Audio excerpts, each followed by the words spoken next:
हाल में हुए लोकसभा और विधानसभा के चुनावों के दौरान सरकारी कर्मचारी केंद्र सरकार से खफा नजर आए। उनकी सबसे बड़ी वजह ओपीएस थी, जिसकी मांग को लेकर लगातार सरकारी संघ आंदोलन कर रहे थे या फिर सरकार से बातचीत का रास्ता तलाश रहे थे। प्रधानमंत्री नरेंद्र मोदी और उनकी सरकार को यह बात बेहतर तरीके से समझ में आ रही थी कि अगर कर्मचारियों की इस मांग पर विचार नहीं किया गया तो यह आंदोलन के स्तर तक जा सकता है। नमस्कार, मैं हूं आलोक और आप देख रहे हैं नेशन न्यूज 7।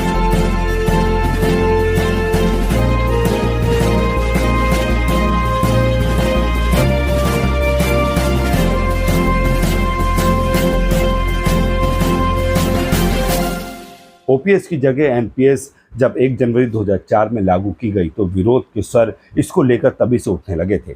इस सब के बीच कर्मचारियों के गुस्से को देखते हुए सबसे पहले आंध्र प्रदेश ने गारंटीड पेंशन स्कीम जीपीएस को मंजूरी दी, जो पुरानी और नई स्कीम का मिश्रण जैसे थी। Andhra Pradesh guaranteed pension scheme विधेयक 2023 में इस बात को दर्शाया गया कि यह अंशदायी योजना गारंटी देगी कि सरकार कर्मचारियों को उनके अंतिम सैलरी का 50% मासिक पेंशन के रूप में दिया जाएगा। इसमें महंगाई भत्ता राहत भी शामिल होगा।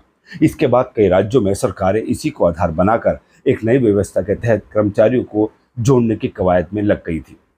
Andhra Pradesh guaranteed pension scheme को नए राज्यों में समझने के लिए कमेटी का गठन भी किया गया था।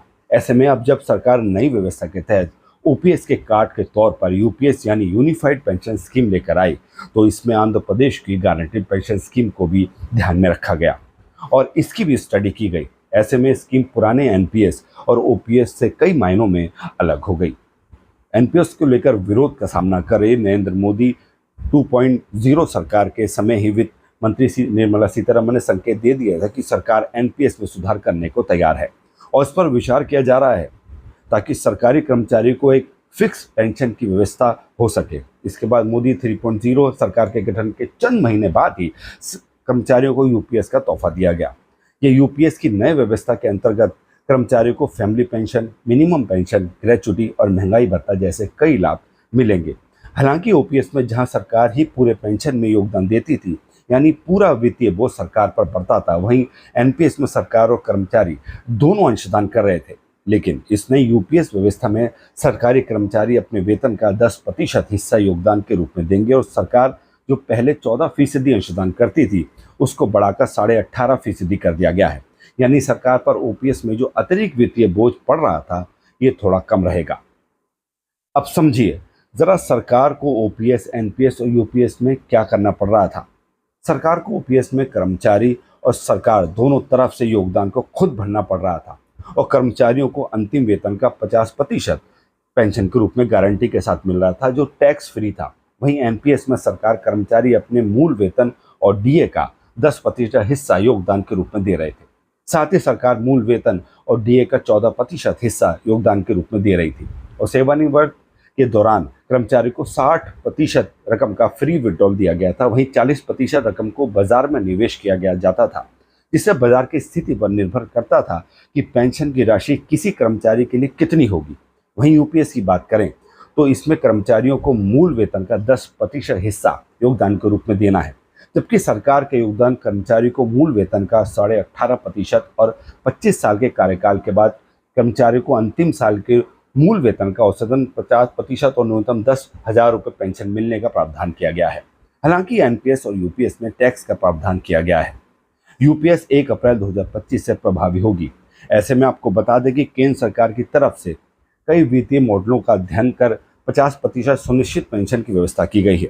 इसके अंतर्गत सेवानिवृत्ति के अंतिम वर्ष के 12 महीने की औसत बेसिक सैलरी का ये आधा होगा। इसकी योग्यता सेवा में 25 वर्ष पूरे करने वाले कर्मचारियों पर लागू होगी, जबकि 10 वर्ष से 25 वर्ष की सेवा करने वाले कर्मचारियों के बीच अनुपातिक पेंशन की व्यवस्था होगी। इसमें ये व्यवस्था भी है कि कभी किसी कर्मचारी की मौत हो जाने पर फैमिली पेंशन पति या पत्नी को देने की व्यवस्था की गई है।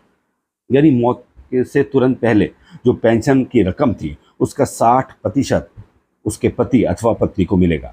इसके साथ ही इसमें न्यूनतम पेंशन की भी व्यवस्था की गई है। इसके पीछे की वजह ये थी कि सेवा की अवधि कम होने की स्थिति में पेंशन में वित्तीय योगदान भी कम होता था और इस तरह पेंशन में पर्याप्त धनराशि नहीं मिल पाती थी, जिससे इसमें इंगित किया गया और 10,000 रुपये सुनिश्चित पेंशन की व्यवस्था की गई। इसके साथ ही इसमें कर्मचारियों को महंगाई का फायदा भी मिलेगा। इसमें डीए की जगह पेंशन में डीआर का लाभ मिलेगा। इसमें लमसम पेमेंट की भी व्यवस्था है जो ग्रेच्युटी के अतिरिक्त होगी। इसमें एक व्यवस्था ये भी की गई है कि जो लोग पहले सेवानिवृत्त हो चुके हैं और एनपीएस के तहत आते हैं वे भी इस योजना का लाभ ले सकेंगे और उन्हें पीपीएफ दर के ब्याज के साथ इंटरेस्ट का भुगतान एरियर के रूप में किया जाएगा। इसमें चुनने की स्वतंत्रता कर्मचारी को दी गई है कि ये एनपीएस में रहना चाहेंगे या यूपीएस में। इसके साथ ही केंद्र सरकार के साथ ही राज्य सरकार भी अपने कर्मचारियों के लिए इसका इस्तेमाल कर सकती है। आज के लिए इतना ही और देश विदेशी खबरों के लिए देखते रहिए नेशन न्यूज़ 7।